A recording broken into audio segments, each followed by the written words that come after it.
चाय बागान में काम करने वाले मेरे श्रमिक भाइयों बहनों के बच्चों को बहुत अधिक लाभ होने वाला है।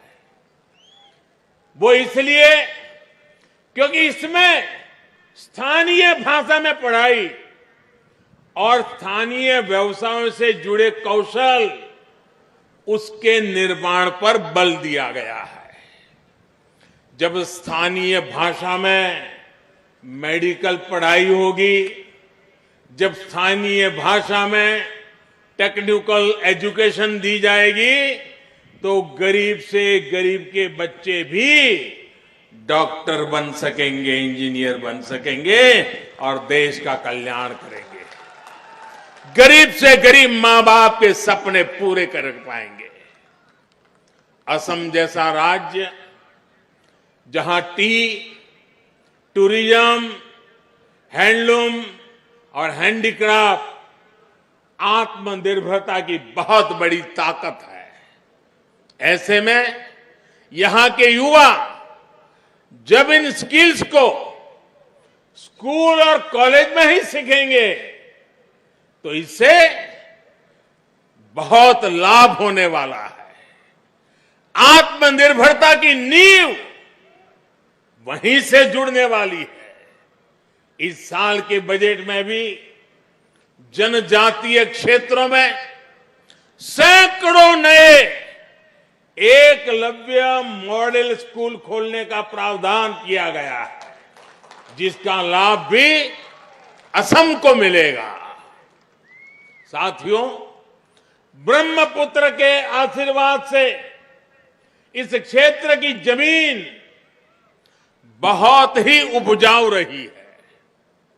यहां के किसान अपने सामर्थ्य को बढ़ा सके, उन्हें खेती की आधुनिक सुविधाएं मिल सके, उनकी आय बढ़े, इसके राज्य और केंद्र सरकार मिलकर काम कर रही है।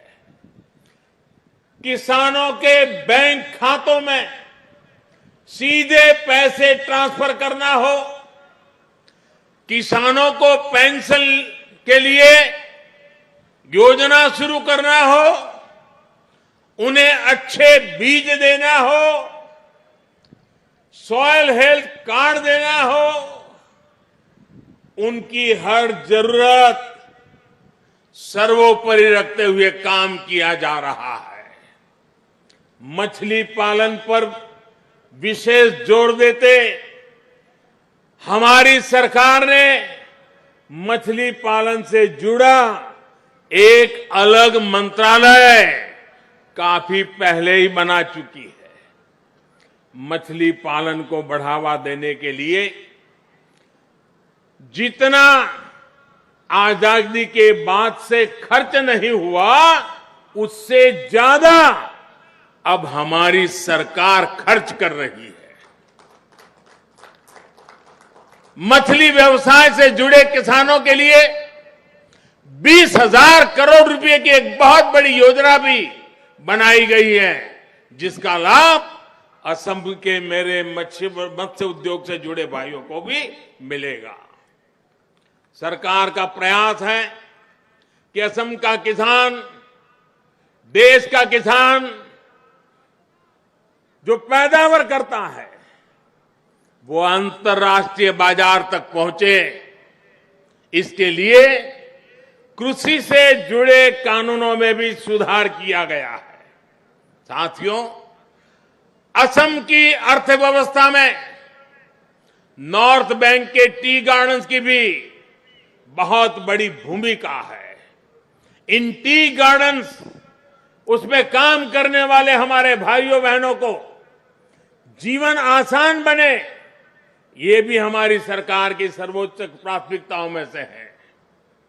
मैं असम सरकार की प्रशंसा करूंगा कि उसने छोटे चाय उत्पादकों को जमीन का पट्टा देने का भी अभियान चलाया हुआ है। भाइयों और बहनों, जिन लोगों ने दशकों तक देश पर राज किया, उन्होंने दिसपुर को दिल्ली से बहुत दूर मान लिया था। इस सोच की वजह से असम का बहुत नुकसान हुआ, लेकिन अब दिल्ली दूर नहीं है, दिल्ली आपके दरवाजे पर खड़ा है। बीते वर्षों में सैकड़ों बार केंद्र सरकार के मंत्रियों को यहां भेजा गया है ताकि आपकी मुश्किलें वो जाने, जमीन पर जो काम हो रहा है उसे देखें और आपकी जरूरतों को ध्यान में रखते हुए योजनाएं बननी चाहिए और वो दिशा में हम प्रयास किया है। मैं भी अनेकों बार आसाम आया हूं ताकि आपके बीच आकर आपकी विकास यात्रा में मैं भी एक सहभागी बन सकूं। असम के पास सब कुछ है जो यहां के हर नागरिक को बेहतर जीवन देने के लिए चाहिए। अब जरूरत इसकी है कि विकास